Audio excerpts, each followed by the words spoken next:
News, सच जरूरी है। नमस्कार, एमएनएस न्यूज लाइव में आप सभी का स्वागत है। मैं हूं आपके साथ अर्शी अंसारी। आइए देखते हैं देश और दुनिया की तमाम बड़ी खबरें। इससे पहले एक नजर हेडलाइंस पर। छत्तीसगढ़ की खाऊ सरकार से उब चुकी है जनता। केंद्रीय मंत्री अनुराग ठाकुर ने कांग्रेस पर बोला हमला।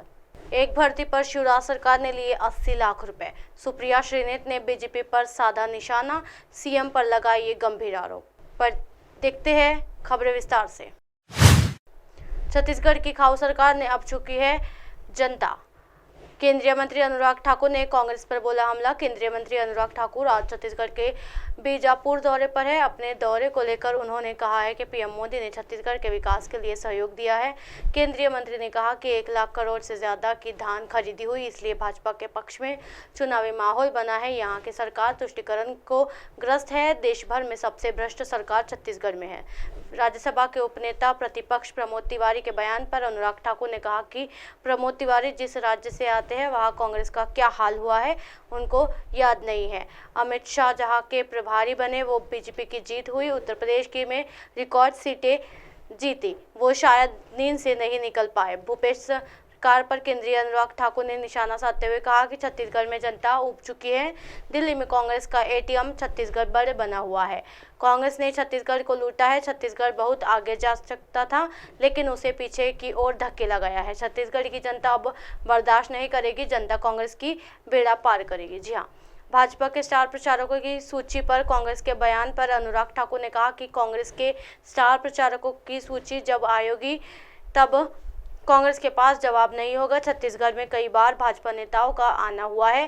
कांग्रेस को पीड़ा हो रही है कि भाजपा के पास ऐसे चेहरे हैं, लेकिन कांग्रेस के पास भ्रष्ट चेहरे हैं। जातिगत जनगणना को लेकर अनुराग ठाकुर ने कहा कि सबका साथ सबका विकास, इसी मूल मंत्र के साथ भाजपा काम करती है। देश के गरीब को सरकारी योजनाओं का लाभ मिला है। वैक्सीन मुफ्त में लगाई गई। ये सब किसी जाति धर्म देखकर नहीं किया गया। गरीब को उनका हक में पीएम मोदी ने दिलाया है। बढ़ते हैं अगली खबर की ओर। एक भर्ती पर शिवराज सरकार ने लिए 80 लाख रुपए। सुप्रिया श्रीनेत ने बीजेपी पर साधा निशाना। सीएम पर लगाए एक गंभीर आरोप। जी हाँ, मध्य प्रदेश विधानसभा चुनाव के लिए कांग्रेस ने अपनी 88 उम्मीदवारों वाली दूसरी सूची गुरुवार को देर रात में जारी की है। तो वही पहली सूची में कांग्रेस ने 144 उम्मीदवारों को जगह दी थी।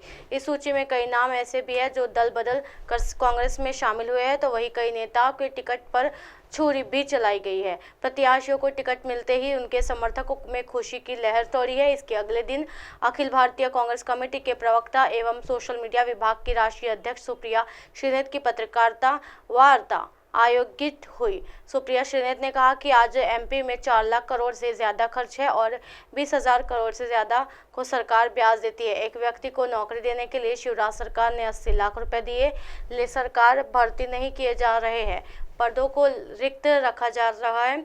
18 साल में जुबानी खर्च बढ़ा, लेकिन इन 18 सालों में एक भी कोई बड़ा उद्योग नहीं आया है। एक कौड़ी प्रदेश में नहीं लगी। प्रदेश में सबसे ज्यादा बेरोजगारी शिक्षित युवाओं में है। प्रदेश में युवाओं के बेरोजगार का दर करीब 12% है। औसत काम आया कम है। महंगाई की ऐसी मार है जिससे जनता त्रस्त हो गई है। चुनाव वाले सवाल पर कहा है कि सुप्रिया ने कहा कि चुनाव जीतना और पूर्ण बहुमत से जीतना हमारा पहला लक्ष्य है। महिलाओं के टिकट वितरण को लेकर कहा कि मुझे इस बार लगता है कि कांग्रेस पार्टी ने पिछली बार से ज्यादा इस बार महिलाओं को टिकट दिया है। महिलाओं विधानसभा में जाकर पार्टी का दायित्व निभाएंगी। सीएम की विदाई पर कहा कि सीएम को लेकर कहा कि प्रदेश के सीएम को हमारी संवेदनाएं वो पहले ही बोल चुके हैं कि जब मैं चला जाऊंगा तो बहुत याद आऊंगा। अब शिवराज सिंह जाने वाले हैं। जब विदाई का समय आता है तो कई प्रकार की बातें सामने आती है। इसी तरह की दिन भर की तमाम बड़ी खबरों से फिर कराऊंगे आपका रूबरू। तब तक के देखते रहिए एमएनएस न्यूज नेटवर्क। मेरे साथ यानी अर्शी अंसारी के साथ। नमस्कार।